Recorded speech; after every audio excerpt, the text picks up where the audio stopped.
নমস্কার আমার প্রিয় বন্ধুরা।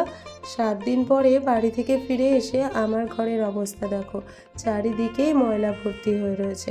সকাল সকাল এখানে ঠিক কতটা গরম আমি জানি না, তবে কলকাতায় প্রচণ্ড গরম পড়েছে। তোমরা সকলে কিন্তু খুব সাবধানে থেকো। আর এই যে গাছগুলোর অবস্থা হয়েছিল ঠিক এরকম।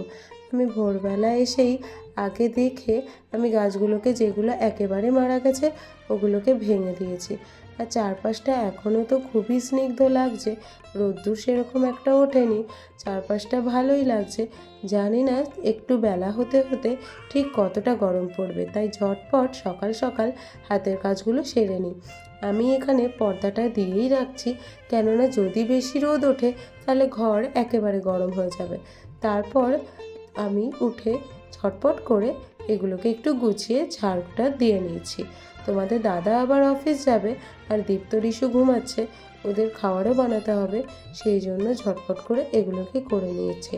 আর সকাল সকাল নিজে একটু ফ্রেশ না হতে পারলে কিন্তু এই গরমে খুব বিরক্ত লাগে, তাই সকালবেলা আগে আমি একটুখানি মুখটা ফেস ওয়াশ দিয়ে ভালো করে ধুয়ে নিচ্ছি। আর তারপরে দেখো কি সুন্দর ফ্রেশ ফ্রেশ লাগছে, ভাবলাম তোমাদেরও একটু দেখায়। আর তারপরে আমি একটু ঘরগুলোকে গুছিয়ে নিচ্ছি।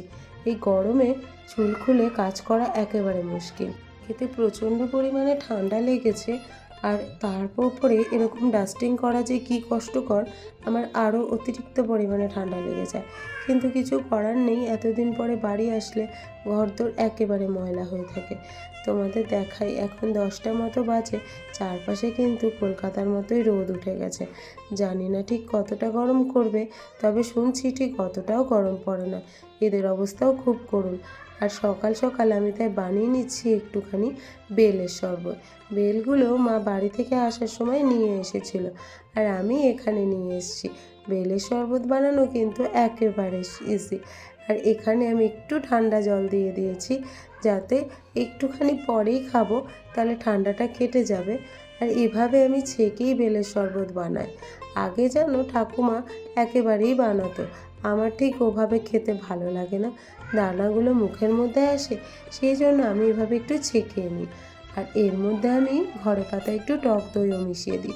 কে কে টক দই মিশিয়ে খাও আমাকে একটু কমেন্ট করে জানিও। আমার ঠাকুমা কিন্তু দুধ দিতেন, কিন্তু সে আমার আর ভালো লাগে না, দুধটা এত মিষ্টি মিষ্টি হয়ে যায়, সেই জন্য আমি আর দুধ টুধ দিই না, আমি দই দিয়েই এটা ইউজ করি। গ্লাসের চারপাশে একটুখানি এরকম লঙ্কার গুঁড়ো আর বিট নুন দিয়ে সাজিয়ে নিয়েছি, দেখতেও বেশ সুন্দর লাগে। তোমাদের দাদাকে দিয়ে দেবো, ও খেয়ে অফিস চলে যাবে। আর পুচকুদের জন্য আমি একটু রেখে দেবো, ওরা পরে খাবে। আর এখানে আমি বাড়ি থেকে অনেকটা লাউ শাক এনেছিলাম, তাই আজকে বানাবো লাউ ডাঁটার শুক্তো। আর এখানে আমি একটু বড়িগুলো ভেজে নিচ্ছি, এগুলোও আমি কলকাতা থেকেই নিয়ে এসেছি। এইভাবে লাউ ডাঁটার ঝোল খেলে সারা দিন কিন্তু এত শান্তি লাগে। কড়াইতে একটুখানি তেলের মধ্যে একটু জিরে, তেজপাতা, শুকনো লঙ্কা ফোড়ন দিয়ে ডুমো করে কাটা আলুগুলো এর মধ্যে ভেজে নিচ্ছি। গরমকালে এটা কিন্তু তোমরা অবশ্যই করো। আমি এখন গরমে খুব হালকা পাতলা রাখছি, যেটা বাচ্চারাও খাবে আর আমরাও খাবো। এবার লাউ ডাঁটাগুলো এর মধ্যে দিয়ে ভালো করে নেড়ে চেড়ে নিয়ে ঢাকনা চাপা দিয়ে রেখে দিলেই লাউ ডাঁটা কিন্তু একদম নরম হয়ে যাবে।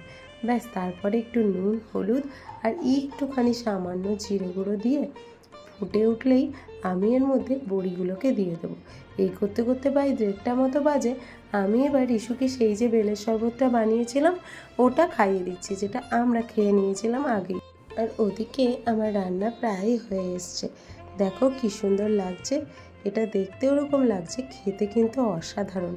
একটু গন্ধরাজ লেবুর সাথে এভাবে খেয়ে দেখো, দারুণ লাগবে। আর বডি ডিহাইড্রেট করতে দই ভাতের তো উপকারিতা সবারই জানা। ব্যাস, তারপরে খাওয়া দাওয়া শেষে একটু রেস্ট নিয়ে আমরা বেরিয়ে পড়েছিলাম একটুখানি বিকালবেলা পার্কের জন্য। রিশু অনেকদিন পার্কে যায় না, তাই খুব বিরক্ত করছিল। আজকে ওদেরকে নিয়ে আমি বিকালে একটুখানি বেরিয়ে পড়েছিলাম। আর তারপরে ওর বাবাকে দেখে ব্যাস দুটোই গিয়ে গাড়িতে গিয়ে উঠেছে। আর চারপাশে দেখো, এখানে কোয়ার্টারের চারপাশে এরকম এত সুন্দর ফুটে রয়েছে কৃষ্ণচূড়া ফুল, দেখতেই যেন মন ভরে যায়। আর এই যে এত গরমে ভেবো না, হাঁটাটা কিন্তু বাদ, অবশ্যই সকলে সকালে নালে বিকালে একটুখানি করে হেঁটো, মনটাও ভালো থাকবে, শরীরটাও ভালো থাকবে। একেবারে গরম বলে ঘরে আটকে থাকলে শরীরটাও খারাপ লাগবে। এদিকে জল ভর্তি এসে রিশু পুরো কাক ভেজা হয়ে গেছে। ওকে যত বলছি এসো মুছিয়ে দিই আর ও দৌড়ে দৌড়ে পালাচ্ছে। আর তারপরে আমরা চলে এসেছিলাম রিশুর জন্য একটুখানি পায়েল দেখতে, যেটা এখানে লাচ্ছা বলে। আমি জানতাম না, কিন্তু কোনটা নেব বুঝতেই পারছিলাম না, তাই দুই পায়ে দুটো পরিয়ে দিয়েছিলাম। অবশেষে ওই যে হালকা মতো যেটা ওটাই নিলাম, বেশি ভারীটা একটু কেমন মেয়েলি মেয়েলি লাগছিল, তাই জন্য ওটাই নিয়ে নিলাম। ব্লগটা এন্ড অবধি দেখো কিন্তু, লাস্টে কিন্তু একটা দারুণ চমক রয়েছে। তাড়াতাড়ি করে হালকা একটু বাজার সেরে নিয়ে আমরা চলে এসেছিলাম বাড়িতে। আর তারপরে আমরা বানিয়ে নিয়েছিলাম পনির টিক্কা। দীপ্ত খাওয়ার জন্য খুব বিরক্ত করছিল। আরেকদিন তোমাদের সাথে পুরো রেসিপিটা শেয়ার করব। এই পনির টিক্কা আমরা কিন্তু হামেশাই বাড়িতে বানিয়ে থাকি, আর টেস্ট কিন্তু একদম রেস্টুরেন্টের মতো হয়। দেখো কি সুন্দরভাবে দুপাশেই পুড়ে গেছে। হ্যাঁ, কয়লার উনান থাকলে যে স্বাদটা আসতো সেটা হয়তো আসেনি, কিন্তু দারুণ খেতে হয়েছিল। তোমরা এভাবে রায়তার সাথে পনির টিক্কা ট্রাই করে দেখো বাড়িতে। নিরামিষ বলে ফেললাম শুভ না, দারুণ টেস্ট হয়েছিল। চ্যানেলটা প্লিজ সকলে সাবস্ক্রাইব করে দিও। তোমরা আমার পাশে থাকলে আমার কিন্তু খুব ভালো লাগবে। দেখা হচ্ছে আগামীকাল আর একটা নতুন ঝলমলে ব্লগ নিয়ে।